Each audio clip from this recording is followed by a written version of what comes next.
Hello friends, welcome to my channel all about education. ಇವತ್ತು ನೀವು ಯಾವ ಸಬ್ಜೆಕ್ಟ್ ಆದರೂ ಆಗಿರಲಿ, social, maths, science, English, Kannada medium, English medium ಯಾರೇ ಆಗಿರಲಿ, ಎಲ್ಲರಿಗೂ ಇದು ವೆರಿ ಯೂಸ್ಫುಲ್ ಟಾಪಿಕ್. ಏನು ಇವ್ಯಾಲ್ಯೂಯೇಷನ್ ಅಥವಾ ಮೌಲ್ಯಮಾಪನ. ಇದು ಎಲ್ಲ ಸಬ್ಜೆಕ್ಟಲ್ಲೂ ಬರುತ್ತೆ. ಟೋಟಲಿ ಇದರಲ್ಲಿ 5 ಮಾರ್ಕ್ಸ್ ಎವ್ರಿ ಸಬ್ಜೆಕ್ಟಲ್ಲಿ ಇದಿರುತ್ತೆ. ಇವತ್ತು ಎಲ್ಲ ಸಬ್ಜೆಕ್ಟ್ಗೆ ಆಗೋ ಅಂಥ ವಿಡಿಯೋ ಮಾಡ್ತಾಯಿದ್ದೀನಿ. ಓಕೆ, ಏನು ಇದು ಮೌಲ್ಯಮಾಪನ ಅಂದರೆ ಏನು, ಇವ್ಯಾಲ್ಯೂಯೇಷನ್ ಅಂದರೆ ಏನು? ಫಾರ್ಮಿಂಗ್ ಜಡ್ಜ್ಮೆಂಟ್, ನಾವು ಜಡ್ಜ್ ಮಾಡೋದು, ಒಂದು ಮಾಪನ ಮಾಡೋದು, ಒಂದು ವ್ಯಾಲ್ಯೂ ಅದರದ್ದು ಏನಿದೆ ಅಂತ ಅಂದ್ಬಿಟ್ಟು ಮೆಜರ್ ಮಾಡೋದು. ಓಕೆ ನೋಡಿ, ಇವ್ಯಾಲ್ಯೂಯೇಷನ್ ಮಾಡೋದ್ರಿಂದ ಎಲ್ಲರಿಗೂ ಫೀಡ್ಬ್ಯಾಕ್ ಸಿಗುತ್ತೆ. ಯಾರ್ಯಾರಿಗೆ ಫೀಡ್ಬ್ಯಾಕ್ ಸಿಗುತ್ತೆ? ಟೀಚರ್ಗೆ ಒಂದು ಫೀಡ್ಬ್ಯಾಕ್ ಸಿಗುತ್ತೆ. ನಾವು ಟೀಚಿಂಗ್ ಹೇಗೆ ಮಾಡಬೇಕು, ಟೀಚಿಂಗ್ ಮೆಥಡ್ಸ್ ಯಾವ ಯೂಸ್ ಮಾಡಬೇಕು, ನಾವು ಟೀಚಿಂಗ್ ಮಾಡಿರೋದು ಕರೆಕ್ಟಾಗಿದೆಯೋ ಇಲ್ವೋ ಅನ್ನೋದು, ಅದು ಒಂದು ಫೀಡ್ಬ್ಯಾಕ್ ಸಿಗುತ್ತೆ. ಮೆಥಡ್ಸ್ ಬೇರೆ ಬೇರೆ ಅಪ್ರೋಚಸ್ ಆಗಿರಲಿ, ಮೆಥಡ್ಸ್ ಆಗಿರಲಿ, ಬೇರೆ ಬೇರೆದನ್ನು ಅವರಲ್ಲಿ ಯೂಸ್ ಮಾಡೋದಕ್ಕೋಸ್ಕರ ಅವ್ರಿಗೆ ಇವ್ಯಾಲ್ಯೂಷನಿಂದ ಫೀಡ್ಬ್ಯಾಕ್ ಸಿಗುತ್ತೆ. ಸರಿ, ನೆಕ್ಸ್ಟ್ ಕರಿಕ್ಯುಲಮ್ ಅಂದರೆ ಏನು? ಒಂದು ಪಠ್ಯಕ್ರಮ ನಾವು ಹೇಗೆ ಫ್ರೇಮ್ ಮಾಡಬೇಕು, ಆ ಪಠ್ಯಕ್ರಮ ಆ ಮಕ್ಕಳಿಗೆ ಸೂಕ್ತವಾಗಿದೆಯೋ ಇಲ್ವೋ ಅನ್ನೋದು, ಅದರಿಂದ ಇವ್ಯಾಲ್ಯೂಷನಿಂದ ನಮಗೆ ಒಂದು ಐಡಿಯಾ ಬರುತ್ತೆ. ನೆಕ್ಸ್ಟ್ ಸೊಸೈಟಿಲಿ ಏನಾಗುತ್ತೆ, ಒಂದು socio economic, political and cultural aspirants ಇರ್ತಾರಲ್ಲ, ಅವ್ರಿಗೂ ಒಂದು ಫೀಡ್ಬ್ಯಾಕ್ ಆಗಿರುತ್ತೆ. ಪೇರೆಂಟ್ಸ್ಗೂ ಕೂಡ ಒಂದು ಫೀಡ್ಬ್ಯಾಕ್, ಏನು ಎಷ್ಟು ಅಚೀವ್ಮೆಂಟ್ ಮಾಡಿದ್ದಾರೆ ಅವ್ರ ಮಕ್ಕಳು ಅನ್ನೋದೊಂದು ಫೀಡ್ಬ್ಯಾಕ್ ಇರುತ್ತೆ. ಮತ್ತು ಫೈನಲಿ ಲರ್ನರ್ಸ್, ಸ್ಟೂಡೆಂಟ್ಸಿಗೆ ಒಂದು ನಾವು ಎಷ್ಟು ಅಚೀವ್ ಮಾಡಿದ್ದೀವಿ, ನಾವು ಎಲ್ಲಿ ಇಂಪ್ರೂವ್ ಆಗಬೇಕು, ಯಾವ ಸಬ್ಜೆಕ್ಟಲ್ಲಿ ಇಂಪ್ರೂವ್ ಆಗಬೇಕು ಅನ್ನೋದು ಅವ್ರಿಗೂ ಒಂದು ಫೀಡ್ಬ್ಯಾಕ್ ಸಿಗುತ್ತೆ ಇವ್ಯಾಲ್ಯೂಯೇಷನ್ನಿಂದ. ಓಕೆ, ಸಮ್ಮ್ಯಾಟಿವ್ ಮತ್ತು ಫಾರ್ಮ್ಯಾಟಿವ್. ಸಮ್ಮ್ಯಾಟಿವ್ ಅಂದರೆ ಏನು? ಸಮ್ಮ್ಯಾಟಿವ್ ಎಂಡಲ್ ಮಾಡೋದು, ಸಂಕಲನಾತ್ಮಕ ಮೌಲ್ಯಮಾಪನ. ಫಾರ್ಮ್ಯಾಟಿವ್ ಅಂದರೆ ರೂಪಣಾತ್ಮಕ ಮೌಲ್ಯಮಾಪನ. ಸಮ್ಮ್ಯಾಟಿವ್, ಸಮ್ ಅಂದರೆ ಏನು? ಟೋಟಲ್. ಎಂಡಲ್ಲಿ ಮಾಡ್ತೀವಲ್ವ, ಅದು ಸಮ್ಮ್ಯಾಟಿವ್ ಅಸೆಸ್ಮೆಂಟ್ ಅಂತೀವಿ. ಸಂಕಲನಾತ್ಮಕ ಮೌಲ್ಯಮಾಪನ ಯಾವಾಗ ಮಾಡೋದು? ಒಂದು ಟರ್ಮ್ ಎಂಡಲ್ಲಿ ಮಾಡೋದು, ಅದಕ್ಕೆ ಸಂಕಲನಾತ್ಮಕ ಮೌಲ್ಯಮಾಪನ ಅಂತೀವಿ. ಸೊ ಎಲ್ಲ ಎಕ್ಸಾಮ್ಸ್ದು ಸೇರಿಸಿ ಫೈನಲಲ್ಲಿ ಎಂಡಲ್ಲಿ ನಾವು ಒಂದು ರಿಸಲ್ಟ್ ಕೊಡ್ತೀವಿ. ಆವಾಗ ಒಂದು ಅಸೆಸ್ಮೆಂಟ್ ಮಾಡ್ತೀವಲ್ವ, ಅದಕ್ಕೆ ಸಮ್ಮ್ಯಾಟಿವ್ ಇವ್ಯಾಲ್ಯೂಯೇಷನ್ ಅಂತ ಹೇಳ್ತೀವಿ. ಇವಾಗ ಫಾರ್ಮ್ಯಾಟಿವ್ ಅಸೆಸ್ಮೆಂಟ್ ಅಂದರೆ ಏನು? ರೂಪಣಾತ್ಮಕ ಮೌಲ್ಯಮಾಪನ. ಫಾರ್ಮ್ಯಾಟಿವ್ ಅಸೆಸ್ಮೆಂಟ್ ಅಂದರೆ ಏನು? ರೂಪಣಾತ್ಮಕ ಮೌಲ್ಯಮಾಪನ. ಇದು ಕನ್ನಡ ಪೆಡಗಾಜಿಲಿ, ಇಂಗ್ಲೀಷ್ ಪೆಡಗಾಜಿಲಿ 100% ಕೇಳ್ತಾರೆ. EVS ಅಲ್ಲಿ, ಮ್ಯಾಥ್ಸಲ್ಲಿ, ಎಲ್ಲದರಲ್ಲೂ ಕೇಳ್ತಾರೆ. ಸೊ ವೆರಿ ಇಂಪಾರ್ಟೆಂಟ್ ಟಾಪಿಕ್ ಇದು. ಓಕೆ, ಫಾರ್ಮ್ಯಾಟಿವ್ ಅಸೆಸ್ಮೆಂಟ್ ಅಂದರೆ ಏನು? ಇದು ಹೋಲ್ ಇಯರ್ ಪ್ರತಿ ಹಂತದಲ್ಲೂ ಮಾಡ್ಕೊಂಡು ಬರ್ತಾ ಇರ್ತಾರೆ. ರೂಪಣಾತ್ಮಕ ಮೌಲ್ಯಮಾಪನ ಪ್ರತಿ ಹಂತದಲ್ಲೂ ಮಾಡೋದು. ಇದು ಟರ್ಮ್ ಎಂಡ್ ಅಲ್ಲ. ನೋಡಿ, ಇಲ್ಲಿರೋ ಪ್ರತಿ ಒಂದು ಪಾಯಿಂಟ್ ಕೂಡ ಇಂಪಾರ್ಟೆಂಟ್. ಫಸ್ಟ್ ಪಾಯಿಂಟ್, ಫಾರ್ಮ್ಯಾಟಿವ್ ಅಸೆಸ್ಮೆಂಟಲ್ಲಿ ಇವ್ಯಾಲ್ಯೂಷನ್ ಡ್ಯೂರಿಂಗ್ ಲರ್ನಿಂಗ್. ಕಲಿಕೆಯ ಸಮಯದಲ್ಲಿ ಇವ್ಯಾಲ್ಯೂಯೇಷನ್ ಮಾಡ್ತೇವಲ್ವ, ಅದು ಏನು? Formative assessment. ಏನಕ್ಕೆ ಇವ್ಯಾಲ್ಯೂಯೇಷನ್? ಫಾರ್ಮ್ಯಾಟಿವ್ ಅಸೆಸ್ಮೆಂಟ್ ಏನಿಗೆ ಮಾಡೋದು? ಕಲಿಯೋದಕ್ಕೋಸ್ಕರ. ಇವ್ಯಾಲ್ಯೂಯೇಷನ್ ಡ್ಯೂರಿಂಗ್ ಲರ್ನಿಂಗ್ ಆಗುತ್ತೆ. ನಾವು ಕಲಿಬೇಕಾದ್ರೆ, ಲೆಸನ್ ಮಾಡಬೇಕಾದ್ರೆ ಟೀಚರ್ ಡ್ಯೂರಿಂಗ್ ಇದೆಲ್ಲ ವೆರಿ ಇಂಪಾರ್ಟೆಂಟ್. ಇದು ಡ್ಯೂರಿಂಗ್ ಲರ್ನಿಂಗ್, ಕಲಿಕೆ ನಡಿಬೇಕಾದ್ರೆ, ಲೆಸನ್ ನಡಿಬೇಕಾದ್ರೇ ಅಲ್ಲಿ ಒಂದು ಇವ್ಯಾಲ್ಯೂಯೇಷನ್ ನಡೆಯುತ್ತೆ. ಅದಕ್ಕೆ ಫಾರ್ಮ್ಯಾಟಿವ್ ಅಸೆಸ್ಮೆಂಟ್. ಇಲ್ಲಿ ಹಿಂಟ್ ನೋಡಿ, FOR ಅಂದರೆ ಫಾರ್ ಲರ್ನಿಂಗ್ ಅಂತಂದ್ಬಿಟ್ಟು. ರೂಪಣಾತ್ಮಕ ಮೌಲ್ಯಮಾಪನ ಏನಕ್ಕೆ ಮಾಡೋದು, ಫಾರ್ಮ್ಯಾಟಿವ್ ಅಸೆಸ್ಮೆಂಟ್ ಏನಕ್ಕೆ ಮಾಡೋದು ಅಂದರೆ ಕಲಿಯೋಕ್ಕೋಸ್ಕರ, ಲರ್ನಿಂಗ್ಗೋಸ್ಕರ. ಆದರೆ ಸಮ್ಮ್ಯಾಟಿವ್ ಅಸೆಸ್ಮೆಂಟ್ ಏನಕ್ಕೆ? ರಿಸಲ್ಟ್ಗೋಸ್ಕರ. ಸಮ್ಮ್ಯಾಟಿವ್ ಅಸೆಸ್ಮೆಂಟ್ ಅಥವಾ ಸಂಕಲನಾತ್ಮಕ ಮೌಲ್ಯಮಾಪನ ಏನಕ್ಕೆ ಮಾಡೋದು? ಒಂದು ರಿಸಲ್ಟ್ಗೋಸ್ಕರ, ಒಂದು ರ್ಯಾಂಕ್ಗೋಸ್ಕರ, ಒಂದು ಗ್ರೇಡ್ಗೋಸ್ಕರ. Second point, monitoring learning process ಅಂದರೆ ಒಂದು ಲರ್ನಿಂಗ್ ಪ್ರೋಸೆಸ್ಸಲ್ಲಿ ಏನು ನಡೀತಾ ಇದೆ ಅನ್ನೋದು ಮಾನಿಟರ್ ಮಾಡ್ತಾ ಇರ್ತಾರೆ ಟೀಚರ್. ಇಲ್ಲಿ ಸಮ್ಮ್ಯಾಟಿವ್ ಅಸೆಸ್ಮೆಂಟಲ್ಲಿ assigning of ranks and grades, ಅವ್ನು ಎಷ್ಟು ರ್ಯಾಂಕ್ ಬಂದಿದ್ದಾನೆ, ಅವ್ನು ಯಾವ ಗ್ರೇಡ್ ಬಂದಿದ್ದಾನೆ ಅಂತಂದ್ಬಿಟ್ಟು ಅಸೈನ್ ಮಾಡೋದು. Third point, improves learning. ಇನ್ನೊಂದು, ಇಲ್ಲಿ ಇವ್ಯಾಲ್ಯೂಯೇಟ್ಸ್ ಅಚೀವ್ಮೆಂಟ್ಸ್. ಇಲ್ಲಿ ಫಾರ್ಮೇಟಿವ್ ಅಸೆಸ್ಮೆಂಟಲ್ಲಿ ಏನು ಮಾಡ್ತಾರೆ, ಇವಾಗ ಲೆಸನ್ ಮಾಡಿದಾಗ ಟೀಚರ್ಗೆ ಗೊತ್ತಾಗುತ್ತೆ ಅಲ್ಲಿ ಏನು ಮಿಸ್ಟೇಕ್ ಆಗಿದೆ, ಮಕ್ಕಳು ಯಾವುದರಲ್ಲಿ ಇದು ಆಗಿದ್ದಾರೆ, ಹಿಂದೆ ಇದ್ದಾರೆ ಅಂತಂದ್ಬಿಟ್ಟು. ಸೊ ಅಲ್ಲಿ ಏನಾಗುತ್ತೆ, ಒಂದು ಕಲಿಕೆ ಇಂಪ್ರೂವ್ ಮಾಡೋಕ್ಕೆ ಬೇರೆ ಬೇರೆ ಮೆಥಡ್ಸ್ ಯೂಸ್ ಮಾಡ್ತಾರೆ ಫಾರ್ಮೇಟಿವ್ ಅಸೆಸ್ಮೆಂಟಲ್ಲಿ. ಆದರೆ ಇದರಲ್ಲಿ ಸಮೇಟಿವ್ ಅಸೆಸ್ಮೆಂಟಲ್ಲಿ ಏನಾಗುತ್ತೆ, ಬರೀ ಇವ್ಯಾಲ್ಯೂಯೇಷನ್ ಅಚೀವ್ಮೆಂಟ್ಸ್, ಎಷ್ಟು ಅಚೀವ್ ಮಾಡಿದ್ದಾರೆ ಅನ್ನೋದು ಎಲ್ಲ ಓದಾದ್ಮೇಲೆ ಫೈನಲಲ್ಲಿ ಎಷ್ಟು ಅಚೀವ್ಮೆಂಟ್ ಆಗಿದೆ, ಯಾವ ಗ್ರೇಡಲ್ಲಿದ್ದಾರೆ ಅಂತಂದ್ಬಿಟ್ಟು. ನೆಕ್ಸ್ಟ್ ಪಾಯಿಂಟ್ ನೋಡಿ, ಇದು ವೆರಿ ಇಂಪಾರ್ಟೆಂಟ್ ಪಾಯಿಂಟ್ಸ್. ಯಾವುದು, ಪ್ರೊವೈಡಿಂಗ್ ಫೀಡ್ಬ್ಯಾಕ್ ಅಂತಂದ್ಬಿಟ್ಟು ಈ ಕ್ವೆಶನ್ ಡೈರೆಕ್ಟಾಗಿ ಕೇಳ್ತಾರೆ ಎಕ್ಸಾಮಲ್ಲಿ. ಫಾರ್ಮೇಟಿವ್ ಅಸೆಸ್ಮೆಂಟಲ್ಲಿ ಏನು ಮಾಡ್ತಾರೆ, provides feedback for improving instructions. ಅಂದರೆ ಒಂದು ಫಾರ್ಮೇಟಿವ್ ಅಸೆಸ್ಮೆಂಟಿಂದ ಒಂದು ಫೀಡ್ಬ್ಯಾಕ್ ಯಾರ್ಯಾರಿಗೆ ಸಿಗುತ್ತೆ, ಒಂದು ಟೀಚರ್ಗೂ ಸಿಗುತ್ತೆ ಮತ್ತು ಒಂದು ಸ್ಟೂಡೆಂಟ್ಗೂ ಸಿಗುತ್ತೆ. ಅದೆರಡು ಗೊತ್ತಿರಬೇಕು. ರೂಪಣಾತ್ಮಕ ಮೌಲ್ಯಮಾಪನದಲ್ಲಿ ಒಂದು ಫೀಡ್ಬ್ಯಾಕ್ ಸಿಗುತ್ತೆ, ಯಾವುದಕ್ಕೆ, ಮಕ್ಳಿಗೂ ಕೂಡ ಮತ್ತು ಟೀಚರ್ ಇಬ್ರಿಗೂ.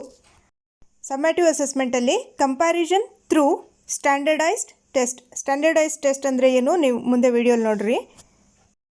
Next point, focuses on learning goals. ಇಲ್ಲಿ ಎಷ್ಟು ಕಲಿಬೇಕು, ನಾವು ಏನು ಕಲಿಸ್ಬೇಕು ಅದ್ರ ಮೇಲೆ ಫೋಕಸ್ ಇರುತ್ತೆ. ಆದರೆ ಸಮೇಟಿವ್ ಅಸೆಸ್ಮೆಂಟಲ್ಲಿ ಏನಾಗುತ್ತೆ, ಫೋಕಸಸ್ ಆನ್ ರಿಸಲ್ಟ್. ಏನು ರ್ಯಾಂಕ್ ಕೊಡಬೇಕು, ಎಷ್ಟು ರ್ಯಾಂಕ್ ಕೊಡಬೇಕು, ಯಾವ ಗ್ರೇಡ್ ಕೊಡಬೇಕು, ಅದು ಸಂಕಲನಾತ್ಮಕ ಮೌಲ್ಯಮಾಪನ. ಸಮೇಟಿವ್ ಅಸೆಸ್ಮೆಂಟಲ್ಲಿ ರ್ಯಾಂಕಿಂಗ್, ಗ್ರೇಡಿಂಗ್ ಅದೆಲ್ಲ ಆಗುತ್ತೆ. Last point, covers small content areas. Summative ಅಸೆಸ್ಮೆಂಟಲ್ಲಿ ಇನ್ಕ್ಲೂಡ್ಸ್ ದ ಎಂಟೈರ್ ಕೋರ್ಸ್. ಈ ಸ್ಲೈಡ್ ನೋಡಿ, ಇನ್ನೂ ಈಸಿಯಾಗಿ ಅರ್ಥ ಆಗುತ್ತೆ. Help students to learn. Formative assessment first ನೋಡಿ, helps students to learn and practice. Summative ಅಸೆಸ್ಮೆಂಟಲ್ಲಿ ಅಸೆಸ್ ಸ್ಟೂಡೆಂಟ್ಸ್ ಪರ್ಫಾರ್ಮೆನ್ಸ್. ಇವಾಗ ಫಾರ್ಮೇಟಿವ್ ಅಸೆಸ್ಮೆಂಟ್ ಯಾವಾಗ ಮಾಡೋದು, when throughout the course ಎಲ್ಲ complete throughout the course continuous ಆಗಿ ನಾವು ಫಾರ್ಮೇಟಿವ್ ಅಸೆಸ್ಮೆಂಟ್ ನಡೀತಾನೇ ಇರುತ್ತೆ. ಸಮೇಟಿವ್ ಅಸೆಸ್ಮೆಂಟಲ್ಲಿ ಏನಿರುತ್ತೆ, at the end of the instructional period, summative at the end. ನಾವು ಏನಕ್ಕೆ ಸಮೇಟಿವ್ ಮತ್ತು ಫಾರ್ಮೇಟಿವ್ ಅಸೆಸ್ಮೆಂಟ್ ಮಾಡೋದು, ರೂಪಣಾತ್ಮಕ ಮೌಲ್ಯಮಾಪನ ಏನಕ್ಕೆ ಮಾಡೋದು, ಫಾರ್ಮೇಟಿವ್ ಅಸೆಸ್ಮೆಂಟ್ ಏನಕ್ಕೆ ಮಾಡೋದು, identify gaps and improve learning. ಇದೇ ಥರ ಡೈರೆಕ್ಟ್ ಆಪ್ಷನಲ್ಲಿ ಕೊಡ್ತಾರೆ. ಐಡೆಂಟಿಫೈ ಗ್ಯಾಪ್ಸ್ ಆ್ಯಂಡ್ ಇಂಪ್ರೂವ್ ಮಾಡೋಕ್ಕೆ, ಒಂದು ಕಲಿಕೆನ ಇಂಪ್ರೂವ್ ಮಾಡೋದಕ್ಕೋಸ್ಕರ ಫಾರ್ಮೇಟಿವ್ ಅಸೆಸ್ಮೆಂಟ್ ಮಾಡೋದು. ಆದರೆ ಸಮೇಟಿವ್ ಅಸೆಸ್ಮೆಂಟ್ ಏನಿರುತ್ತೆ, ನಾವು ಸ್ಟೂಡೆಂಟ್ ನಾಲೆಜ್ ಎಷ್ಟಿದೆ, ಸ್ಕಿಲ್ ಎಷ್ಟಿದೆ, ಅಥವಾ ಎಷ್ಟು ಪ್ರೊಫಿಷಿಯೆಂಟ್ ಆಗಿದ್ದಾರೆ ಅವರು, ಅಂದರೆ ಎಷ್ಟು ಪ್ರಾವೀಣ್ಯತೆ ಹೊಂದಿದ್ದಾರೆ ಅನ್ನೋದು ಫೈನಲಲ್ಲಿ ಸಮೇಟಿವ್ ಅಸೆಸ್ಮೆಂಟಲ್ಲಿ ಮಾಡೋದು. ಹೌ ಅಂತ ಇದೆ ಲಾಸ್ಟ್ ಪಾಯಿಂಟ್. ಏನು ಅಂದರೆ, ಫಾರ್ಮೇಟಿವ್ ಅಸೆಸ್ಮೆಂಟ್ ನಮಗೆ ಮಕ್ಕಳಿಗೆ ಹೇಗೆ ಹೆಲ್ಪ್ ಆಗುತ್ತೆ ಅಂತ ಅಂದರೆ, ಅಪ್ರೋಚಸ್ ಅಂತ ಇದೆಯಲ್ಲ, ನಾವು ಬೇರೆ ಬೇರೆ ಅಪ್ರೋಚಸ್ಸಿಂದ ಯಾವ ಮಕ್ಕಳಿಗೆ ಏನು ನೀಡ್ಸ್ ಇದೆ, ಆ ಮಕ್ಕಳು ನೀಡ್ಸ್ ಪ್ರಕಾರ ನಾವು ಒಂದು ಮೆಥಡ್ ಆಗಿರಲಿ, ಒಂದು ಅಪ್ರೋಚ್ ಆಗಿರಲಿ ನಾವು ಅಳವಡಿಸ್ಕೊತೀವಿ. ಸಮೇಟಿವ್ ಅಸೆಸ್ಮೆಂಟಲ್ಲಿ ಏನು ಅಂದರೆ, exit learning products are A cumulative assessment. ಅಂದರೆ ನಾವು ಫೈನಲಲ್ಲಿ ಅವರು ಪರ್ಫಾರ್ಮೆನ್ಸ್ ನೋಡ್ಕೊಂಬಿಟ್ಟು ಇವರು ಎಷ್ಟು ಯಾವ ಸಬ್ಜೆಕ್ಟ್ಗೆ ಅಥವಾ ಯಾವ ಸಬ್ಜೆಕ್ಟಲ್ಲಿ ಸೂಟಬಲ್ ಇದ್ದಾರೆ, ನೆಕ್ಸ್ಟ್ ಯಾವ ಕೋರ್ಸ್ಗೆ ಹೋಗ್ಬೋದು ಅಂತ ನಾವು ಸಮೇಟಿವ್ ಅಸೆಸ್ಮೆಂಟಿಂದ, ಅವ್ರ ಅಚೀವ್ಮೆಂಟಿಂದ, ಅವ್ರ ಮಾರ್ಕ್ಸಿಂದ, ಅವ್ರ ಗ್ರೇಡಿಂದ ನಾವು ಅವ್ರ ಒಂದು ಪರ್ಫಾರ್ಮೆನ್ಸ್, ಅವ್ರ ಅಚೀವ್ಮೆಂಟ್ ಅರ್ಥ ಮಾಡ್ಕೋಬೋದು. ನೋಡಿ, ಇದು ವೆರಿ ಇಂಪಾರ್ಟೆಂಟ್. ಇಲ್ಲಿ ಫಾರ್ಮೇಟಿವ್ ಅಸೆಸ್ಮೆಂಟ್ ಏನು ಮಾಡುತ್ತೆ, ಇದರಲ್ಲಿ ನಾವು ಒಂದು ಡಿಟೆಕ್ಟ್ ಮಾಡ್ತೀವಿ ಸ್ಟ್ರೆಂತ್ ಆ್ಯಂಡ್ ವೀಕ್ನೆಸ್. ಇಲ್ಲಿ ಒಂದು ಸ್ಟ್ರೆಂತ್ ಮತ್ತು ವೀಕ್ನೆಸ್ ಎರಡೂ ಡಿಟೆಕ್ಟ್ ಮಾಡ್ತೀವಿ ಫಾರ್ಮೇಟಿವ್ ಅಸೆಸ್ಮೆಂಟಲ್ಲಿ. ಈ ಡೈರೆಕ್ಟ್ ಇದೇ ಥರ ಹೇಳಿದ್ದಾರೆ ಕ್ವೆಶನಲ್ಲಿ. ಡಿಟೆಕ್ಟ್ ಸ್ಟ್ರೆಂತ್ ಆ್ಯಂಡ್ ವೀಕ್ನೆಸ್ ಯಾವುದರಲ್ಲಿ, ಫಾರ್ಮೇಟಿವ್ ಅಸೆಸ್ಮೆಂಟಲ್ಲಿ. ಸಮೇಟಿವ್ ಅಸೆಸ್ಮೆಂಟಲ್ಲಿ ಓವರಾಲ್ ಅಚೀವ್ಮೆಂಟ್, ಟೋಟಲ್ ಅಚೀವ್ಮೆಂಟ್. ಇಲ್ಲಿ second point, during or end of unit. ಇದು ವೆರಿ ಇಂಪಾರ್ಟೆಂಟ್. 2017 ಪೇಪರಲ್ಲಿ ಕೇಳಿದರು, ಫಾರ್ಮೇಟಿವ್ ಅಸೆಸ್ಮೆಂಟ್ ಯಾವಾಗ ಮಾಡ್ತಾರೆ, ಒಂದು ಡ್ಯೂರಿಂಗ್ ಅಥವಾ ಒಂದು ಎಂಡ್ ಆಫ್ ಅ ಯೂನಿಟ್, ಒಂದು ಲೆಸನ್ ಎಂಡಲ್ಲಿ ಮಾಡ್ತಾರೆ. ಅದಕ್ಕೆ ಆಪ್ಷನ್ಸಲ್ಲಿ ಫಾರ್ಮೇಟಿವ್, ಸಮೇಟಿವ್ ಬೇರೆ ಬೇರೆ ಕೊಟ್ಟಿದ್ದರು. ಸೊ ಲೆಸನ್ ಎಂಡಲ್ಲಿ ಅಥವಾ ಒಂದು ಯೂನಿಟ್ ಎಂಡಲ್ಲಿ ಅಥವಾ ಡ್ಯೂರಿಂಗ್ ಮಾಡೋದು ಫಾರ್ಮೇಟಿವ್ ಅಸೆಸ್ಮೆಂಟ್. ಇದು ಎಂಡಲ್ಲಿ ಒಂದು ಪ್ರಮೋಷನ್ ಕೊಟ್ಟಾಗ. ಸಮೇಟಿವ್ ಅಸೆಸ್ಮೆಂಟ್ ಯಾವಾಗ ಮಾಡೋದು, ಇನ್ ಎಂಡ್, ಒಂದು ಪ್ರಮೋಟೆಡ್ ಟು 5th ಸ್ಟ್ಯಾಂಡರ್ಡ್ ಅಥವಾ ಪ್ರಮೋಟೆಡ್ ಟು 3rd ಸ್ಟ್ಯಾಂಡರ್ಡ್ ಅಂತ ಅಂದ್ಬಿಟ್ಟು ಲಾಸ್ಟಲ್ಲಿ ಎಂಡಲ್ಲಿ ಕೊಡ್ತಾರಲ್ಲ, ಅದು ಸಮೇಟಿವ್ ಅಸೆಸ್ಮೆಂಟ್, ಸಂಕಲನಾತ್ಮಕ ಮೌಲ್ಯಮಾಪನ. ನೆಕ್ಸ್ಟ್ ಪಾಯಿಂಟ್ ನೋಡಿ, ಇಲ್ಲಿ ಎಷ್ಟು ಏರಿಯಾ ಕವರ್ ಮಾಡಿರ್ತಾರೆ ಅಂತಂದ್ಬಿಟ್ಟು ಫಾರ್ಮೇಟಿವ್ ಅಸೆಸ್ಮೆಂಟಲ್ಲಿ 1 ಯೂನಿಟ್ ಅಥವಾ ನಂಬರ್ ಆಫ್ ಯೂನಿಟ್ಸ್ ಎಷ್ಟು ಲೆಸನ್ಸ್ ಇದೆ ಅಂತಂದ್ಬಿಟ್ಟು 1 ಯೂನಿಟ್ ಅಥವಾ ನಂಬರ್ ಆಫ್ ಯೂನಿಟ್ಸ್, ಅಥವಾ ಸಮ್ಮೇಟಿವ್ ಅಸೆಸ್ಮೆಂಟಲ್ಲಿ ಏನಿರುತ್ತೆ ಕೋರ್ಸ್ ಕಂಟೆಂಟ್, ಫುಲ್ ಕೋರ್ಸಲ್ಲಿ ಎಷ್ಟು ಕಂಟೆಂಟ್ ಇದೆ ಅಂತಂದ್ಬಿಟ್ಟು ಸಮ್ಮೇಟಿವ್ ಅಸೆಸ್ಮೆಂಟಲ್ಲಿ. ಇಲ್ಲಿ ಯೂನಿಟ್ಸ್ ಪ್ರಕಾರ, formative ಅಸೆಸ್ಮೆಂಟಲ್ಲಿ units.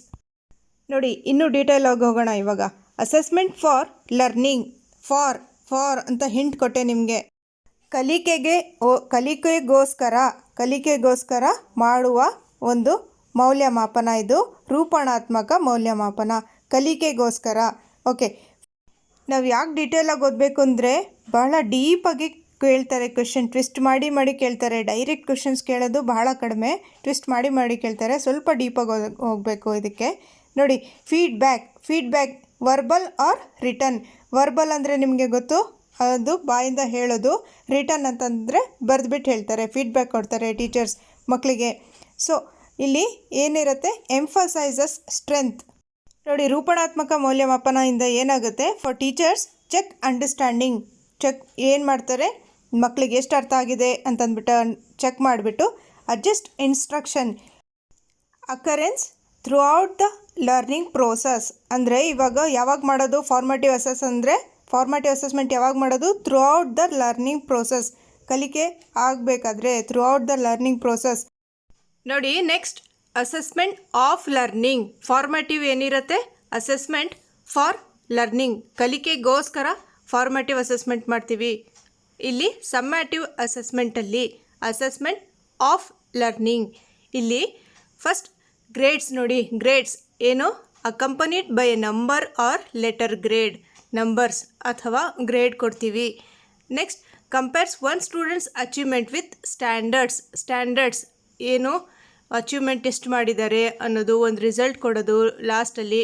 At the end of the learning unit, at the end of the term, ಈ ವರ್ಡ್ ಕೊಡ್ತಾರೆ, at the end of term, TERM term ಅಂತಂದ್ಬಿಟ್ಟು ಇಂಗ್ಲೀಷ್ ಪೆಡಗಾಜಿಲಿ 2019 ಪೇಪರ್ 1ನಲ್ಲಿ ಕೊಟ್ಟಿದ್ದಾರೆ. At the end of term, ಇದು English ಪೆಡಗಾಜಿಲಿ ಕೇಳಿರೋದು. Okay, ಏನು at the end of term ಯಾವ assessment ಮಾಡೋದು, summative assessment, ಸಂಕಲನಾತ್ಮಕ ಮೌಲ್ಯಮಾಪನ. ಅಥವಾ at the end of the year ಯಾವುದು, ಸಮ್ಮೇಟಿವ್ ಅಸೆಸ್ಮೆಂಟ್. ನೆಕ್ಸ್ಟ್ ನೋಡಿ, ಇದು ಪೇಪರ್ 2 2019 ಇಂಗ್ಲೀಷಲ್ಲಿ ಕೇಳಿದರು, ಇಂಗ್ಲೀಷ್ ಪೆಡಗಾಜಿಲಿ. ಓಕೆ, ಇಂಗ್ಲೀಷ್ ಪೇಪರಲ್ಲಿ. ಸೊ ಇದು ವೆರಿ ಇಂಪಾರ್ಟೆಂಟ್. ಇದು ಮ್ಯಾಥ್ ಪೆಡಗಾಜಿಲಿ ಆದರೂ ಕೇಳ್ಬೋದು, ಸೈನ್ಸ್ ಪೆಡಗಾಜಿಲಾದರೂ ಕೇಳ್ಬೋದು, ಸೋಷಿಯಲಲ್ಲಾದರೂ ಕೇಳ್ಬೋದು. So it is very important. ಏನು, ಒಂದು education reset upon 3 pillars of education ಯಾವುದು ಅಂತ ಕೇಳಿದರು.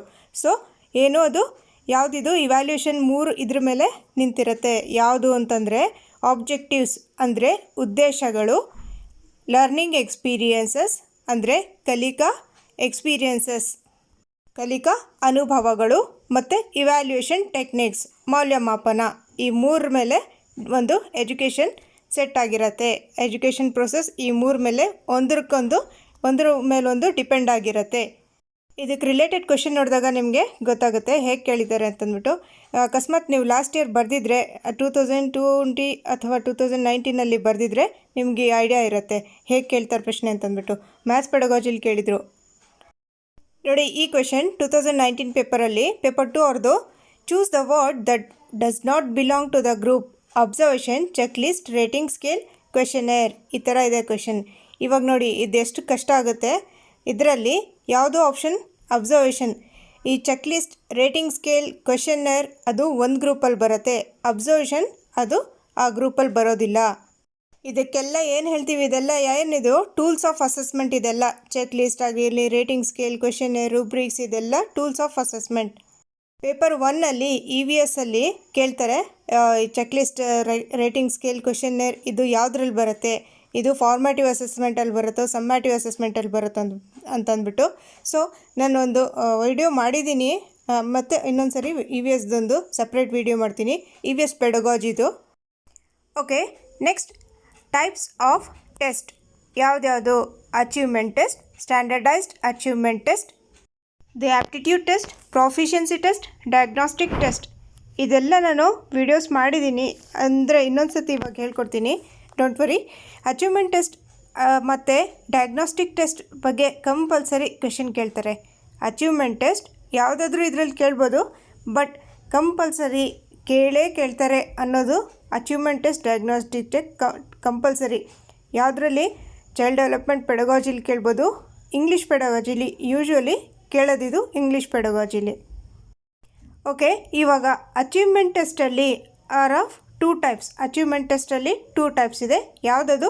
ಸ್ಟ್ಯಾಂಡರ್ಡೈಸ್ಡ್ ಅಚೀವ್ಮೆಂಟ್ ಟೆಸ್ಟ್ ಮತ್ತು ಟೀಚರ್ ಮೇಡ್ ಟೆಸ್ಟ್ ಅಥವಾ ಕ್ಲಾಸ್ ರೂಮ್ ಟೆಸ್ಟ್ ಅಂತ ಹೇಳ್ಬೋದು. ಟೀಚರ್ ಮೇಡ್ ಟೆಸ್ಟಿಗೆ classroom test, made test ಅಂತ ಹೇಳ್ತಾರೆ. ನಾನು 2019-2020 ಕೂಡ ಮಾಡಿದ್ದೀನಿ. ಈ ವಿಡಿಯೋನ 2020 ಮಾಡಿದ್ದೀನಿ. ಆ್ಯಕ್ಚುಲಿ 2020 ಏನಿದೆ, ಒಂದು ಮೌಲ್ಯಮಾಪನ ಯೆಲ್ಲೋ ಕಲರಲ್ಲಿದೆ ನೋಡಿ, ಅದು ಇಂಗ್ಲೀಷ್ ಪೆಡಗಾಜಿ ಪ್ಲೇಲಿಸ್ಟಲ್ಲಿದೆ. ಒಂದ್ಸರಿ ಅದು ಕೂಡ ಚೆಕ್ ಮಾಡ್ಕೊಳ್ಳಿ. ಅಲ್ಲಿ ಹೇಳಿರೋ ಪಾಯಿಂಟ್ಸ್ ಇಲ್ಲಿ ಹೇಳಿರೋದಿಲ್ಲ. ಸೊ ಅದೊಂದು ಸರಿ ನಾನು ಲಿಂಕ್ ಕೊಟ್ಟಿರ್ತೀನಿ ಡಿಸ್ಕ್ರಿಪ್ಷನ್ ಬಾಕ್ಸಲ್ಲಿ, ಅದೊಂದು ಸರಿ ನೋಡಿ. ಅದಾದಮೇಲೆ ಇದು ಕೂಡ ನೋಡಿ, ಅದರಲ್ಲಿ ಇನ್ನೂ ಸ್ವಲ್ಪ ಡೀಟೇಲಾಗಿ ಹೇಳಿದ್ದೀನಿ ಅನಿಸುತ್ತೆ ನನಗೆ. ನೋಡಿ, ಕನ್ಫ್ಯೂಸ್ ಆಗಕ್ಕೆ ಹೋಗ್ಬೇಡಿ. ಅಚೀವ್ಮೆಂಟ್ ಟೆಸ್ಟ್ ಅಂದರೆ ಏನು? ನಾವು ಫೈನಲ್ ಎಕ್ಸಾಮಲ್ಲಿ ನಾವು ಎಷ್ಟು ಅಚೀವ್ ಮಾಡಿದ್ದೀವಿ ಅನ್ನೋದನ್ನು ಇವಾಗ ಫಸ್ಟ್ ಟೆಸ್ಟ್ ಆಗಿರಲಿ, ಸೆಕೆಂಡ್ ಟೆಸ್ಟ್ ಆಗಿರಲಿ, first sem, second semester, third semester, fourth semester, ಆ ಥರ ಫೈನಲ್ ಎಕ್ಸಾಮಲ್ಲಿ ನಾವು ಎಷ್ಟು ಅಚೀವ್ಮೆಂಟ್ ಮಾಡಿದ್ದೀವಿ ಅನ್ನೋದಿದು ಅಚೀವ್ಮೆಂಟ್ ಟೆಸ್ಟ್ ಅಷ್ಟೇ. ಏನು ಜಾಸ್ತಿ ಕನ್ಫ್ಯೂಸ್ ಮಾಡ್ಕೊಬೇಡಿ, ಸಮ್ಮೇಟಿವ್ ಫಾರ್ಮೇಟಿವ್ ಎಲ್ಲ ಒಂದೇ ಸರಿ ಹೇಳ್ತಾ ಇದ್ದೀನಿ ಅಂತಂದ್ಬಿಟ್ಟು. ಸೊ ಅಚೀವ್ಮೆಂಟ್ ಟೆಸ್ಟ್ ಅಂದರೆ ಏನು? ಒಂದು ಸ್ಟ್ಯಾಂಡರ್ಡೈಸ್ಡ್ ಟೆಸ್ಟ್ ಇರುತ್ತೆ, ಇನ್ನೊಂದು ಟೀಚರ್ ಮೇಡ್ ಟೆಸ್ಟ್ ಇರುತ್ತೆ. ಸ್ಟ್ಯಾಂಡರ್ಡೈಸ್ಡ್ ಟೆಸ್ಟ್ ಮತ್ತು ಟೀಚರ್ ಮೇಡ್ ಟೆಸ್ಟ್ ಎರಡಿರುತ್ತೆ.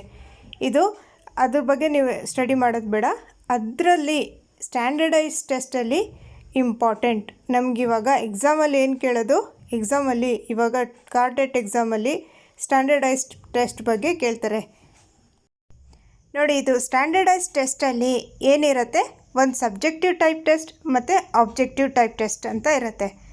ನಿಮಗೆ ಆಬ್ಜೆಕ್ಟಿವ್ ಟೈಪ್ ಎಕ್ಸಾಮ್, ಇವಾಗ ನೀವು ಬರ್ತಿರೋದು ಎಕ್ಸಾಮ್ ಯಾವುದು? ಇವಾಗ ನೀವು ಬರೀತಿರೋದು ಎಕ್ಸಾಮ್ ಏನಿದು?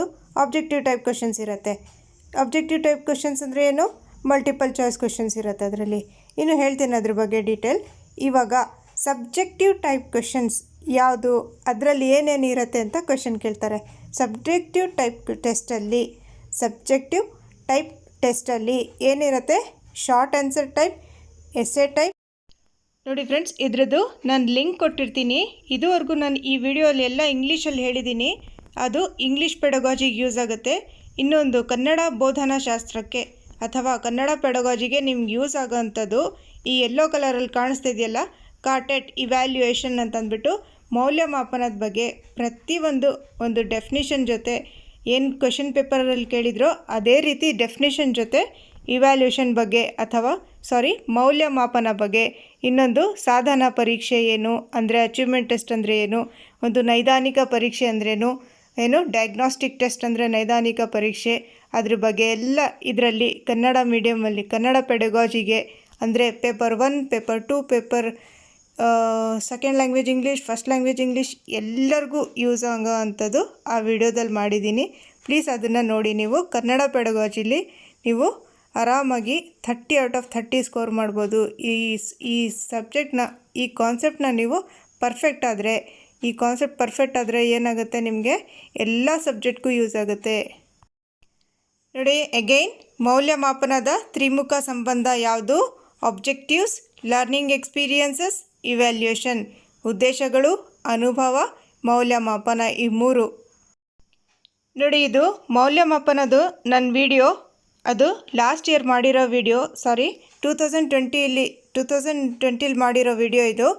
ಇದಕ್ಕೆ ನೀವೇನು ಮಾಡಬೇಕು, ಇವಾಗ ಡಿಸ್ಕ್ರಿಪ್ಷನ್ ಬಾಕ್ಸಲ್ಲಿ ಹೋಗ್ಬಿಟ್ಟು ಚೆಕ್ ಮಾಡಿ.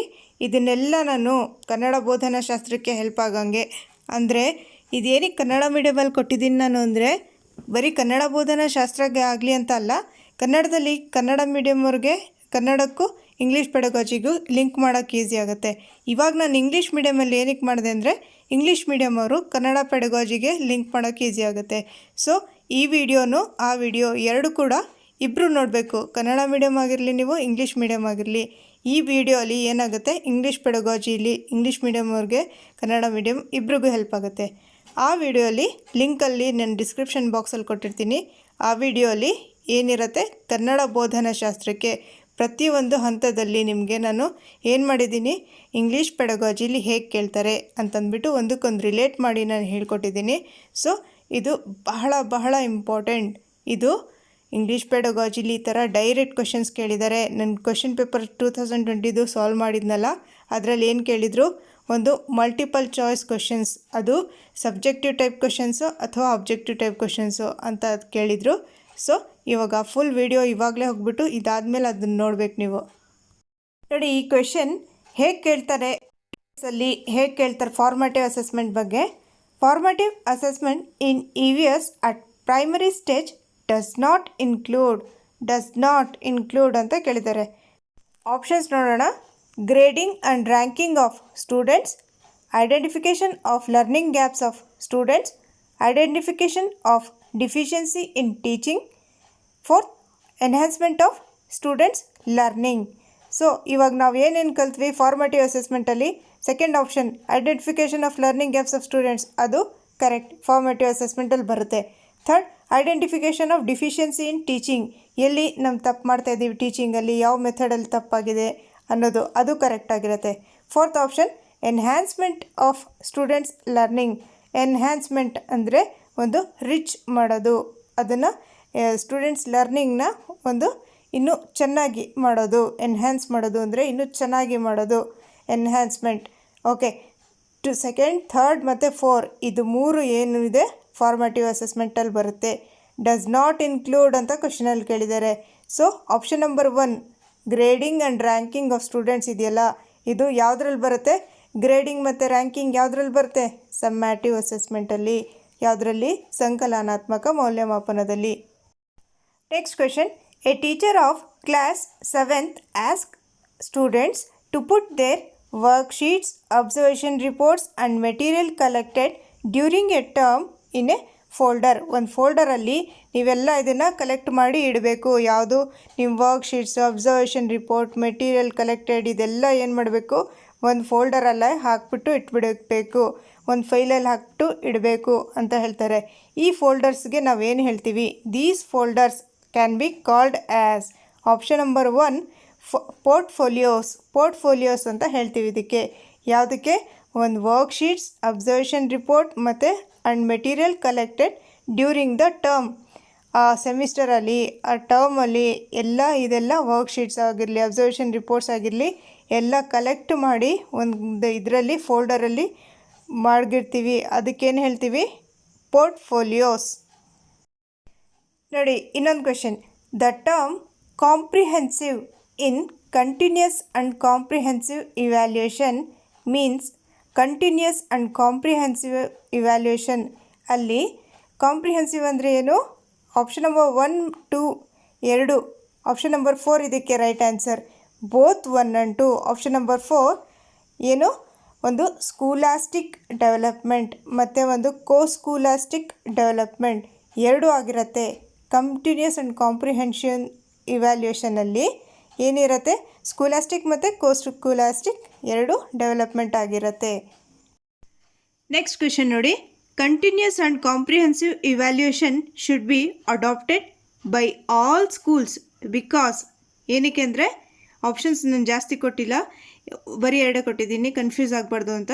ಸೊ ಆಪ್ಷನ್ ನಂಬರ್ 1 ಇದರಲ್ಲಿ, because it affords teachers opportunities to test learners frequently. ಏನಕ್ಕೆ, ಲರ್ನರ್ಸ್ಗೆ ಟೆಸ್ಟ್ ಯಾವಾಗ, ಫ್ರೀಕ್ವೆಂಟ್ಲಿ ಮಾಡೋದಕ್ಕೆ. Next question, school based assessment is primarily based on the principle that. ಇದು ಹೊಸದಾಗಿ ಕಾಣಿಸ್ತಿರ್ಬೇಕು ನಿಮಗೆ, ಏನಿಲ್ಲ. ಸ್ಕೂಲ್ ಬೇಸ್ಡ್ ಅಸೆಸ್ಮೆಂಟ್ ಅಂದರೆ ಸ್ಕೂಲ್ ಅವರು ಅಸೆಸ್ ಮಾಡೋದು ಅಷ್ಟೇ. ಸ್ಕೂಲ್ ಬೇಸ್ಡ್ ಅಸೆಸ್ಮೆಂಟ್ ಅಂದರೆ ಸ್ಕೂಲ್ ಅವರು, ಫಸ್ಟ್ ಆಪ್ಷನ್ ನೋಡಿ, teachers know their learners capabilities better than external examiners. ಇಲ್ಲಿ ಸ್ಕೂಲ್ ಬೇಸ್ಡ್ ಅಸೆಸ್ಮೆಂಟ್ ಅಂದರೆ ಅವ್ರ ಸ್ಕೂಲವರೇ ಅಸೆಸ್ಮೆಂಟ್ ಮಾಡೋದು. ಏನಕ್ಕೆ ಅಂದರೆ ಟೀಚರ್ಸ್ಗೆ ಅವರು ಲರ್ನರ್ಸ್ ಹೇಗಿದ್ದಾರೆ, ಅವ್ರ ಕೆಪಾಸಿಟಿ ಹೇಗಿದೆ ಅಂತಂದ್ಬಿಟ್ಟು ಅವ್ರಿಗೆ ಗೊತ್ತಿರುತ್ತೆ, ದೆನ್ ಬೇರೆಯವರು ಎಕ್ಸ್ಟರ್ನಲ್ ಎಕ್ಸಾಮಿನರ್ಸ್ಗಿಂತ. Next question, the main purpose of assessment should be. ಏನು ಒಂದು ಮೇನ್ ಉದ್ದೇಶ ಏನಿರುತ್ತೆ, ಒಂದು ಮೌಲ್ಯಮಾಪನ ಉದ್ದೇಶ ಏನಿರುತ್ತೆ ಅಂದರೆ ಆಪ್ಷನ್ ನಂಬರ್ 4 ಇದಕ್ಕೆ right answer. To diagnose and remedy gaps in learning.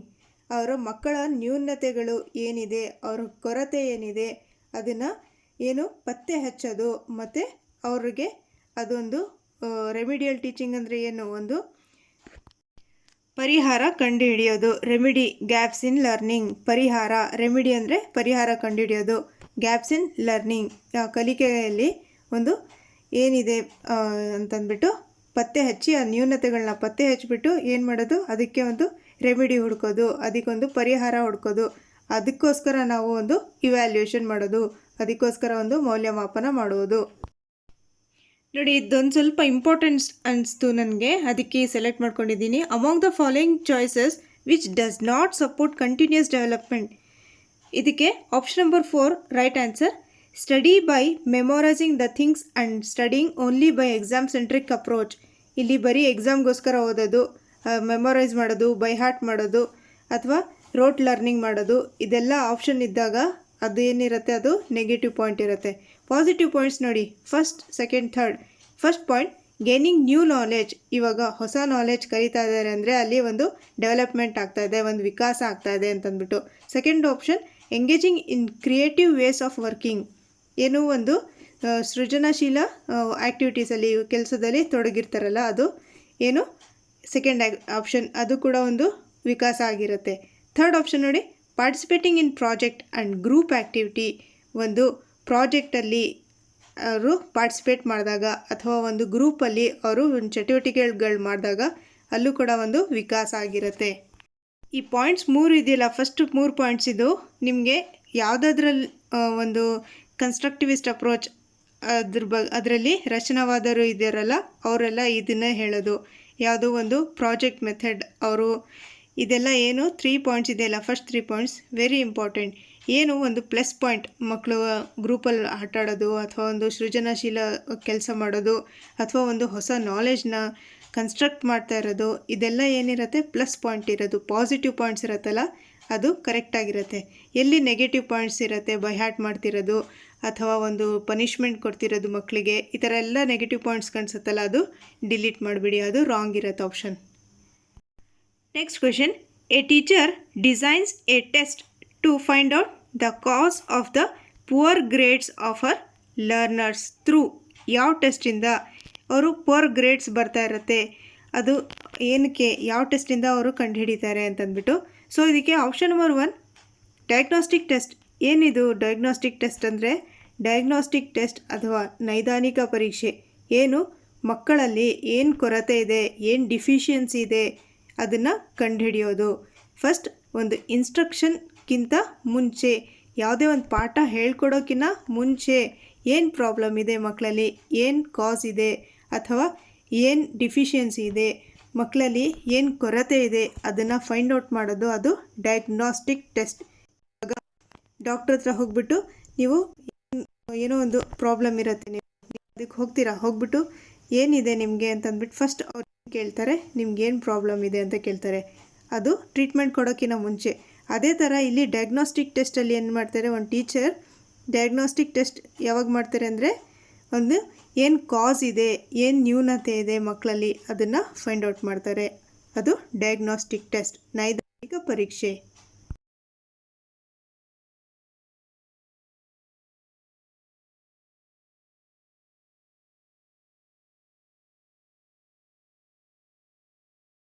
Next question, which of the following is not an appropriate tool for formative assessment? Formative ಅಸೆಸ್ಮೆಂಟಿಗೆ ಈ 4 ಆಪ್ಷನಲ್ಲಿ ಯಾವುದು ಇಲ್ಲ.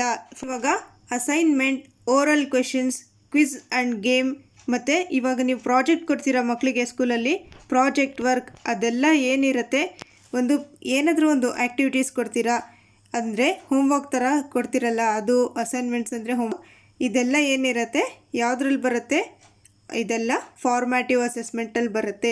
ಟರ್ಮ್ ಟೆಸ್ಟ್ ಇದೆಯಲ್ಲ ಅದು ಸಮ್ಮ್ಯಾಟಿವ್ ಅಸೆಸ್ಮೆಂಟಲ್ಲಿ ಬರುತ್ತೆ. ಸೊ ಇದೆಲ್ಲ ಏನಿದೆ tools of formative assessment, tick ಮಾಡಿದ್ದೀನಲ್ಲ ಅದೆಲ್ಲ ಟೂಲ್ಸ್ ಆಫ್ ಫಾರ್ಮ್ಯಾಟಿವ್ ಅಸೆಸ್ಮೆಂಟ್. ಇದು assignments, oral test, quiz and game, project work ಇದೆಲ್ಲ tools of assessment, tools of formative assessment. Next question, the most effective tool to assess values and attitude of learner is option number 3 portfolio ಇದಕ್ಕೆ right answer. ನೋಡಿ ಇಲ್ಲಿ ಏನಿದೆ question again ಓದಿ. The most effective tool to assess values and attitude of learner is option number 3 portfolio ಇದಕ್ಕೆ right answer. Next question very important question. ಇದು English ಪೆಡಗಾಜಿಲಿ ಕೇಳಿದ್ರು paper 2 ಅಲ್ಲಿ. Option number 3 open ended questions ಇದೆ ನೋಡಿ. ಇದು creative answers required open ended questions ಇದಕ್ಕೆ right answer. ಏನು ಓಪನ್ ಎಂಡೆಡ್ ಕ್ವೆಶನ್ಸ್ ಅಂದರೆ, ಕ್ರಿಯೇಟಿವ್ ಆನ್ಸರ್ಸ್ ಅಂದರೆ ಏನು, ಸೃಜನಶೀಲ ಉತ್ತರಗಳು. ಓಪನ್ ಎಂಡೆಡ್ ಕ್ವೆಶನ್ಸ್ ಅಂದರೆ ಯಾವ ರೀತಿ ಇರುತ್ತೆ ಅಂದರೆ, ಮಕ್ಕಳು ಒಂದು ಕ್ರಿಯೇಟಿವ್ ಆಗಿ ಥಿಂಕ್ ಮಾಡಿ ಅದಕ್ಕೆ ಉತ್ತರ ಹೇಳ್ತಾ ಇರ್ತಾರೆ. ಸೊ ಇವಾಗ ಎಕ್ಸಾಂಪಲ್ ಓಪನ್ ಎಂಡೆಡ್ ಕ್ವೆಶನ್ಸ್ಗೆ ನೀವು ಇವಾಗ ಮಗುಗೆ ಹೇಳ್ತೀರಾ, ಸ್ಟೂಡೆಂಟಿಗೆ ಕೇಳ್ತೀರಾ, ನೀನು ಇವಾಗ ಎಜುಕೇಷನ್ ಮಿನಿಸ್ಟರ್ ಆದರೆ ಏನು ಮಾಡ್ತೀಯಪ್ಪ ಅಂತಂದ್ಬಿಟ್ಟು ಕೇಳ್ತೀರಾ. ಸೊ ಆವಾಗ ನಾನು ಎಜುಕೇಷನ್ ಸಿಸ್ಟಮ್ ಹೀಗೆ ಮಾಡ್ತೀನಿ ಹಾಗೆ ಮಾಡ್ತೀನಿ ಅಂತಂದ್ಬಿಟ್ಟು ಬೇರೆ ಬೇರೆ ರೀತಿಯಲ್ಲಿ ವೆರೈಟೀಸ್ ಆಫ್ ಆನ್ಸರ್ಸ್ ಕೊಡ್ತಾ ಇರ್ತಾರೆ. ಬಹಳ ಆನ್ಸರ್ಸ್ ಕೊಡ್ತಾ ಇರ್ತಾರೆ, ಬಹು ಉತ್ತರಗಳು ಕೊಡ್ತಿರ್ತಾರೆ, ಬಹಳಷ್ಟು ಆನ್ಸರ್ಸ್ ಕೊಡ್ತಾ ಇರ್ತಾರೆ. ಸೊ ಈ ಪ್ರಶ್ನೆಗೆ ಇಂಥ ಪ್ರಶ್ನೆಗಳಿಗೆ ಏನು ಹೇಳ್ತೀವಿ, ಓಪನ್ ಎಂಡೆಡ್ ಕ್ವೆಶನ್ಸ್ ಅಂತ ಕೇಳ್ತೀವಿ. ಕ್ಲೋಸ್ಡ್ ಎಂಡೆಡ್ ಕ್ವೆಶನ್ಸ್ ಅಂತಂದರೆ ಏನು, ಬರೀ ವಾಟ್ ಈಸ್ ಯುವರ್ ನೇಮ್ ಅಂತ ಕೇಳ್ತೀರಾ, ಮೈ ನೇಮ್ ಈಸ್ ರಾಮ್ ಅಥವಾ ಮೈ ನೇಮ್ ಈಸ್ ರಾಹುಲ್ ಅಷ್ಟೇ. ಏನು ಕ್ಲೋಸ್ಡ್ ಎಂಡೆಡ್, ಬರೀ ಒಂದೇ ಒಂದು ಆನ್ಸರ್ ಕೊಡ್ತಾರೆ ಅಷ್ಟೇ, ಅದು closed ended. Okay, again next question, which of the following is an objective question. ಇದರಲ್ಲಿ ಯಾವುದು ಆಬ್ಜೆಕ್ಟಿವ್ ಟೈಪ್ ಕ್ವೆಶನ್ ಇದೆ ನೋಡಿ. ನೀವು ಸಬ್ಜೆಕ್ಟಿವ್ ಯಾವುದು ಇದರಲ್ಲಿ, ಆಬ್ಜೆಕ್ಟಿವ್ ಯಾವುದು ಇದರಲ್ಲಿ ನೋಡಿ, ಫೈಂಡ್ ಔಟ್ ಮಾಡಿ. ಆಬ್ಜೆಕ್ಟಿವ್ ಟೈಪ್ ಕ್ವೆಶನ್ಸ್ ಯಾವುದು ಇದರಲ್ಲಿ, option number 3 true or false. True or false objective type question. ಇದು ಟ್ರೂ ಆರ್ ಫಾಲ್ಸ್ ಆಗಿರಲಿ, ಫಿಲ್ ಇನ್ ದ ಬ್ಲ್ಯಾಂಕ್ಸ್ ಆಗಿರಲಿ, ಮ್ಯಾಚ್ ದ ಫಾಲೋಯಿಂಗ್ ಆಗಿರಲಿ, ಅಥವಾ ಮಲ್ಟಿಪಲ್ ಚಾಯ್ಸ್ ಕ್ವೆಶನ್ಸ್, ಇದೆಲ್ಲ ಏನಿರುತ್ತೆ ಅದು ಆಬ್ಜೆಕ್ಟಿವ್ ಟೈಪ್ ಕ್ವೆಶನ್ಸ್ ಆಗಿರುತ್ತೆ. ಫಸ್ಟ್ ಆಪ್ಷನ್ ಏನಿದೆ ನೋಡಿ, ಶಾರ್ಟ್ ಆನ್ಸರ್ ಕ್ವೆಶನ್, ಅದೇನಾಗಿರುತ್ತೆ, ಅದು ಒಂದು descriptive type question. Short answer type ಇದೆಯಲ್ಲ ಅದು ಡಿಸ್ಕ್ರಿಪ್ಟಿವ್ ಅಥವಾ ಸಬ್ಜೆಕ್ಟಿವ್ ಟೈಪ್ ಕ್ವೆಶನ್. 2020 2019 ಎರಡರಲ್ಲೂ ಕೇಳಿದ್ದಾರೆ ಈ ಪ್ರಶ್ನೆ. ವೆರಿ ಇಂಪಾರ್ಟೆಂಟ್ ಕ್ವೆಶನ್ ಇದು. ಸೊ ಇದು short answer type. Option 1, option 2, option 4 4 ಇದೆಯಲ್ಲ ಅದೇನದು ಸಬ್ಜೆಕ್ಟಿವ್ ಟೈಪ್ ಕ್ವೆಶನ್ ಅಥವಾ ಡಿಸ್ಕ್ರಿಪ್ಟಿವ್ ಕ್ವೆಶನ್. ಸಬ್ಜೆಕ್ಟಿವ್ ಅಥವಾ ಡಿಸ್ಕ್ರಿಪ್ಟಿವ್ ಟೈಪ್ ಕ್ವೆಶನ್ ಯಾವುದು, short answer question, open ended question, essay type question, ಇದೆಲ್ಲ ಏನಿದೆ ಇದು subjective type questions. Next question, remedial teaching as part of formative assessment means. Option number 3 ಇದಕ್ಕೆ right answer ನೋಡಿ. ಏನು, remedial teaching ಕೂಡ ಒಂದು formative ಅಸೆಸ್ಮೆಂಟ್ದು ಒಂದು ಪಾರ್ಟ್ ಅಂತ ಹೇಳ್ಬೋದು. ಏನು, ಒಂದು ರೆಮಿಡಿಯಲ್ ಟೀಚಿಂಗಲ್ಲಿ ಏನು ಮಾಡ್ತಾರೆ, ಒಂದು ಪರಿಹಾರ ಬೋಧನೆ ಏನು ಮಾಡ್ತಾರೆ, ಒಂದು ಪರಿಹಾರ ಕಂಡುಹಿಡಿಯೋದು. ಇದು ಆಪ್ಷನ್ ಫಾರ್ಮ್ಯಾಟಿವ್ ಅಸೆಸ್ಮೆಂಟಲ್ಲಿ ಏನು ಮಾಡ್ತಾರೆ, ಒಂದು ಏನು ಮಕ್ಕಳಲ್ಲಿ ಎಲ್ಲಿ ಅರ್ಥ ಆಗ್ತಾ ಇಲ್ಲ ಅಂತಂದ್ಬಿಟ್ಟು ಅವರು ಟೀಚಿಂಗಲ್ಲಿ ಏನು ಮಾಡ್ತಾರೆ, ಒಂದು ಟೀಚಿಂಗ್ ಮೆಥಡ್ ಚೇಂಜ್ ಮಾಡ್ಕೋತಾರಲ್ಲ, ಅದೇ ಥರ ಇಲ್ಲಿ ಏನು ಥರ್ಡ್ ಆಪ್ಷನ್ ನೋಡಿ, diagnosing and addressing gaps in learning. ಮಕ್ಕಳಲ್ಲಿ ಏನು ಪ್ರಾಬ್ಲಮ್ ಇದೆ ಅಂತಂದ್ಬಿಟ್ಟು ಡಯಾಗ್ನೋಸ್ ಮಾಡೋದು ಮತ್ತು ಒಂದು ಅಡ್ರೆಸ್ಸಿಂಗ್ ಗ್ಯಾಪ್ಸ್ ಇನ್ ಲರ್ನಿಂಗ್, ಎಲ್ಲಿ ಅವ್ರಿಗೆ ಒಂದು ಕಲಿಕೆಯಲ್ಲಿ ಡಿಫಿಕಲ್ಟಿ ಆಗ್ತಾಯಿದೆ ಅಂತಂದ್ಬಿಟ್ಟು ಅಲ್ಲಿ ಒಂದು ಪತ್ತೆ ಹಚ್ಚೋದು ಮತ್ತು ಅದಕ್ಕೆ ಒಂದು ರೆಮಿಡಿ ಹುಡುಕೋದು. ಇದೇನಾಯಿತು ಫಾರ್ಮ್ಯಾಟಿವ್ ಅಸೆಸ್ಮೆಂಟ್. ನೈದಾನಿಕ ಪರೀಕ್ಷೆನೂ ಒಂದು ಫಾರ್ಮ್ಯಾಟಿವ್ ಅಸೆಸ್ಮೆಂಟಲ್ಲೇ ಬರುತ್ತೆ. ರೆಮಿಡಿಯಲ್ ಟೀಚಿಂಗ್ ನೈದಾನಿಕ ಪರೀಕ್ಷೆಲ್ಲ ರೆಮಿಡಿಯಲ್ ಟೀಚಿಂಗ್ ಅಂದರೆ ಪರಿಹಾರ ಬೋಧನೆ ನೋಡಿ. ಇದು ಲಾಸ್ಟ್, ಇದೊಂದು ಸ್ವಲ್ಪ ನೋಡ್ಕೊಳ್ಳಿ. An achievement test is a test of developed skill or knowledge. ಇದು ಈ ಥರ ಒಂದು ಕ್ವೆಶನ್ ಕೇಳಿದರು, ಅದಕ್ಕೆ ಈ ಲಾಸ್ಟಲ್ಲಿ ನೆನಪಿಗೆ ಬಂತು. ಒಂದು ಅಚೀವ್ಮೆಂಟ್ ಟೆಸ್ಟ್ ಏನು ಮಾಡುತ್ತೆ ಅಂತಂದರೆ ಒಂದು ಸ್ಕಿಲ್ ಅಥವಾ ಒಂದು ನಾಲೆಜ್ನ ಟೆಸ್ಟ್ ಮಾಡುತ್ತೆ. ಅಚೀವ್ಮೆಂಟ್ ಟೆಸ್ಟಲ್ಲಿ ಏನು ಟೆಸ್ಟ್ ಮಾಡ್ತೀವಿ, ಒಂದು ಸ್ಕಿಲ್ ಅಥವಾ ಒಂದು ನಾಲೆಜ್ನ ಟೆಸ್ಟ್ ಮಾಡ್ತೀವಿ. So the most common type of achievement test is a standardised test develop to measure skills knowledge learned in a given grade level. ಅವ್ರ ಲೆವೆಲಲ್ಲಿ ಆ ಕ್ಲಾಸಲ್ಲಿ ಆ ಸ್ಟ್ಯಾಂಡರ್ಡಲ್ಲಿ ಥರ್ಡ್ ಸ್ಟ್ಯಾಂಡರ್ಡ್ ಆಗಿರಲಿ, ಫೋರ್ತ್ ಸ್ಟ್ಯಾಂಡರ್ಡ್ ಆಗಿರಲಿ, ಹೈಸ್ಕೂಲ್ ಆಗಿರಲಿ, ಅವ್ರ ಲೆವೆಲಲ್ಲಿ ಅವ್ರ ಗ್ರೇಡಲ್ಲಿ ಅವರು ಎಷ್ಟು ಅಚೀವ್ ಮಾಡಿದ್ದಾರೆ, ಏನೇನು ಸ್ಕಿಲ್ಸ್ ಅಚೀವ್ ಮಾಡಿದ್ದಾರೆ ಅನ್ನೋದು ಟೆಸ್ಟ್ ಮಾಡ್ತಾರೆ ಅಚೀವ್ಮೆಂಟ್ ಟೆಸ್ಟಲ್ಲಿ. ನೋಡಿ ಇದರಲ್ಲಿ achievement test can be different types ಅಥವಾ different forms like oral test, written test and practical test. Achievement ಟೆಸ್ಟಲ್ಲಿ ಇದೆಲ್ಲ ಬರುತ್ತೆ. Oral test, written test, practical test. Items of achievement test can be essay type questions or short answer type questions or objective type questions or combination of all these types of questions. Achievement ಟೆಸ್ಟಲ್ಲಿ ಎಲ್ಲ type of questions ಇರುತ್ತೆ. Essay type, short answer type, objective type ಎಲ್ಲ ಇರುತ್ತೆ. ಅದರಲ್ಲಿ ನಿಮಗೆ ನಾನು ಹೇಳಿದೆ descriptive type ಮತ್ತು ಒಂದು ಆಬ್ಜೆಕ್ಟಿವ್ ಟೈಪ್ ಎರಡಿದೆ. ಆಬ್ಜೆಕ್ಟಿವ್ ಟೈಪಲ್ಲಿ ಯಾವುದು multiple choice questions, fill in the blanks, true or the followings, ಇದೆಲ್ಲ ಆಬ್ಜೆಕ್ಟಿವ್ ಟೈಪ್ ಕ್ವಶನ್ಸ್ ಆಗಿರುತ್ತೆ. ಸೊ ಸಬ್ಜೆಕ್ಟಿವ್ ಟೈಪ್ ಕ್ವಶನ್ ಅಥವಾ ಡಿಸ್ಕ್ರಿಪ್ಟಿವ್ ಟೈಪ್ ಕ್ವಶನ್, ಸಬ್ಜೆಕ್ಟಿವ್ ಅಥವಾ ಡಿಸ್ಕ್ರಿಪ್ಟಿವ್ ಅಲ್ಲಿ ಯಾವುದಿರುತ್ತೆ? Essay type question, short answer type question. Okay, ಒಂದು question ಇದೆ ನೋಡಿ ಇಲ್ಲಿ, ಕ್ವಶನ್ ನಂಬರ್ 25. ಇದು 2019 question. A test which is administered at the end of an academic term is. Option number 3 achievement test. ಇದಕ್ಕೆ a test which is administered at the end of an academic term is achievement test.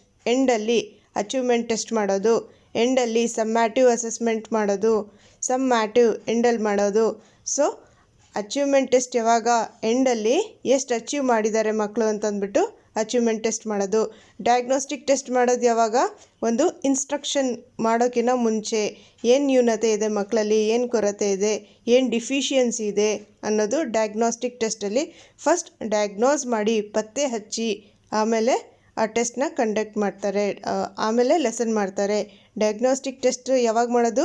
Starting, ಒಂದು lesson ಸ್ಟಾರ್ಟಿಂಗಲ್ಲೇ ಮಕ್ಕಳಲ್ಲಿ ಏನು deficiency ಇದೆ, ಯಾವುದರಲ್ಲಿ ಅವ್ರಿಗೆ ಕಷ್ಟ ಆಗ್ತಾಯಿದೆ ಅಂತಂದ್ಬಿಟ್ಟು ಒಂದು ಪಚ್ಚೆ ಹತ್ಬಿಟ್ಟು ಡಯಾಗ್ನೋಸ್ಟಿಕ್ ಟೆಸ್ಟಲ್ಲಿ ಏನು ಮಾಡ್ತೀವಿ? ಒಂದು ಸ್ಟ್ರೆಂತ್ ಆ್ಯಂಡ್ ವೀಕ್ನೆಸ್ನ ಒಂದು ಫೈಂಡ್ ಔಟ್ ಮಾಡ್ತೀವಿ. Strength and weakness of children diagnostic ಟೆಸ್ಟಲ್ಲಿ. Okay, thank you for watching my video ಇಷ್ಟ ಆದರೆ ಲೈಕ್ ಮಾಡಿ. ನಮ್ಮ ಚಾನಲ್ಗೆ ನೀವು ಹೊಸದಾಗಿ ಬಂದಿದ್ದರೆ ಸಬ್ಸ್ಕ್ರೈಬ್ ಮಾಡ್ಕೊಳ್ಳಿ. ಸೈಡಲ್ಲಿ ಬೆಲ್ ಬಟನ್ ಇರುತ್ತೆ, ಅದಕ್ಕೆ ಟಚ್ ಮಾಡಿದ್ರೆ ನಮ್ಮೆಲ್ಲ ವೀಡಿಯೋಸ್ ನಿಮಗೆ ನೋಟಿಫಿಕೇಷನ್ ಬರ್ತಾ ಇರುತ್ತೆ. ಓಕೆ, ಇವಾಗ ನೀವೇನು ಮಾಡಬೇಕು? ಫಸ್ಟ್ ಡಿಸ್ಕ್ರಿಪ್ಷನ್ ಬಾಕ್ಸಲ್ಲಿ ಹೋಗ್ಬಿಟ್ಟು ಲಿಂಕ್ ಟಚ್ ಮಾಡಿ. ಕನ್ನಡದಲ್ಲಿ ಮೌಲ್ಯಮಾಪನ ಇರುತ್ತೆ, ಅದ್ರ ಬಗ್ಗೆ ಡೀಟೇಲಾಗಿ ಓದಿದ್ರೆ ಕನ್ನಡ ಪೆಡಗಾಜಿಗೆ ಯೂಸ್ ಆಗುತ್ತೆ, ಇಂಗ್ಲೀಷ್ ಪೆಡಗಾಜಿಗೂ ಯೂಸ್ ಆಗುತ್ತೆ. Okay, thank you once again.